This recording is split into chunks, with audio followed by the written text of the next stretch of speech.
Hello বন্ধুরা, আসসালামু আলাইকুম। গঙ্গা ধারাবাহিক আজকের পর্বে আপনারা দেখতে পাচ্ছেন গঙ্গা সাঁতার প্রতিযোগিতা নেমেছে এবং সেখানে সবাই মিলে গঙ্গাকে উৎসাহ দিচ্ছে।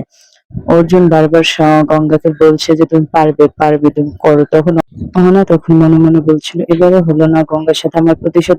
গঙ্গা তখন সাঁতার দিচ্ছিল, তখন অর্জুন পাশে থেকে গঙ্গাকে অনেক সাপোর্ট করছিল। সবাই মিলে গঙ্গার সাঁতার প্রতিযোগিতা দেখছিল এবং অর্জুন বারবার গঙ্গাকে বলছে তুমি পারবে পারবে তুমি করো। গঙ্গা অর্জুনের উৎসাহ পেয়ে সাঁতার প্রতিযোগিতা জিতছিল এবং সে টাইমের মধ্যে সাঁতার প্রতিযোগিতা দিয়ে ৩য় নম্বর স্থান গ্রহণ করেছিল।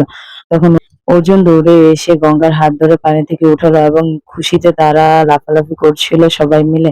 জাজেরাও অবাক হয়ে দেখছিল যে গঙ্গা কত দ্রুত কমপ্লিট করতে পেরেছে এবং ৩য় নম্বর স্থান গ্রহণ করে। এই দেখে তো অহনার মাথায় পুরোই হাত। অহনা বলল এবারে হলো না আমার প্রতিশোধ নেওয়া। গঙ্গা অর্জুনের হাত ধরে উপরে এসে মনে মনে বলছে হ্যাঁ আমি পেরেছি, আমি পারবো। অর্জুন স্যার আমাকে এত উৎসাহ দিচ্ছে, আমি কেন পারবো না? আমি ঠিকই পেরেছি, করে দেখিয়েছি যে আমি করতে পারি। তখন সবাই মিলে গঙ্গাকে উৎসাহ দিচ্ছিল।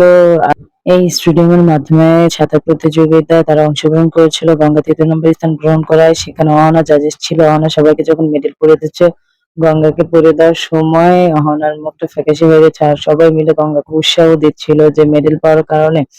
এই দেখে তো অহনা পুরো রেগে মেগে ফায়ার। গঙ্গা অহনাকে বলছে দেখুন ম্যাডাম এবার কি হয় আপনি দেখবেন আর জলবায়ু লুচির মতন ফুলবে। এই বলেই গঙ্গা নাচা শুরু করে দিল অহনার পাশ দিয়ে।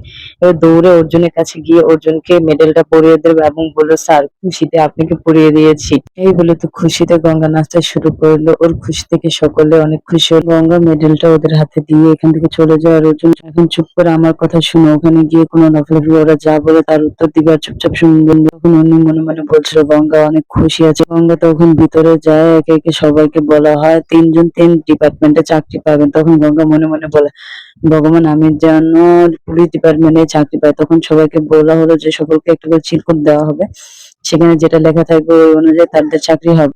উঠানোর পর গঙ্গার বললো পুলিশ ডিপার্টমেন্টের চাকরি। গঙ্গাকে বলা হলো ও তোমার স্বামী কি এসেছে? বললো হ্যাঁ দাও তোমার স্বামীকে ডেকে। গঙ্গা তো খুশিতে অর্জুনের কাছে গিয়ে বললো স্যার আপনি কি ওখানে যেতে বলেছে? তখন অর্জুনকে স্যাররা বললো যে অর্জুন গঙ্গা যদি স্কুল পরীক্ষায় পাশ না করে তাহলে কিন্তু আমরা গঙ্গাকে অ্যালাউ করতে পারবো না, আমরা রেজাল্ট আসা অব্দি অপেক্ষা করবো বলার পরে দেখতে দেখতে গঙ্গার পরীক্ষার রেজাল্টের দিন চলে আসলো এবং সেখানে সবাই বের করছিল গঙ্গার রেজাল্ট জানার জন্য।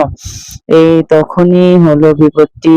গঙ্গার রেজাল্ট আসতে অনেক সময় লাগছিল। তখন ওদের বলছে সময় লাগছে কেন এত? মেসোমশাই বললো চিন্তা করিস না, ও চলে আসবে, গঙ্গা ভালোই করবে।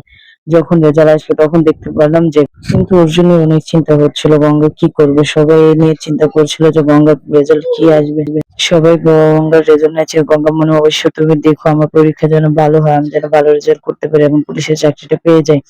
তখন পিছন থেকে অহনা মেঘনাদ বলছে কি হবে? কিছু হবে না, তোমার পরীক্ষা যা করার আমরা করে দিয়েছি। উদয় তখন বলছে রেজাল্ট চলে এসেছে, গঙ্গা ফেল করেছে। দিদি বললো যে কিভাবে এটা সম্ভব? ও তো ফেল করতেই পারে না। তখন সবাই দেখলো যে ওর পরীক্ষার রেজাল্টে দেখা গেল যে গঙ্গা গণিতে ফেল করেছে। তখন তো অর্জুন দেখে অবাক হয়ে গেল।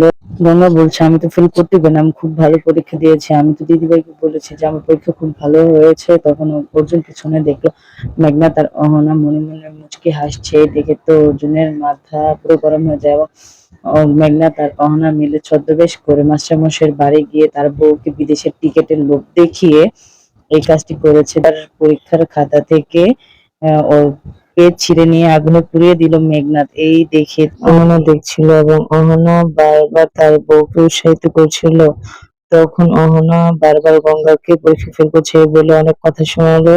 তখন মেসোমশাই আর অর্জুন শুনছিল।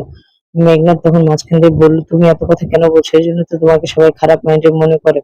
ওর যতটুকু সম্ভব ও অতটুকু করেছে। ও তো ফেল করেছে এক সাবজেক্ট, বাকিগুলো তো অনেক ভালো রেজাল্ট করেছে। তুমি কেন ওকে কথা শোনাচ্ছ? এই বলে মেঘনাদ বলল। গঙ্গা তখন কান্না করছিল। গঙ্গার কান্না দেখে অর্জুন মেসোমশাই বললো যে তুমি স্যারকে কল দিয়ে বলো যে গঙ্গা এক সাবজেক্টে ফেলে, দেখো ওনারা কি বলে। তারা তখন না করে দিল যে এটা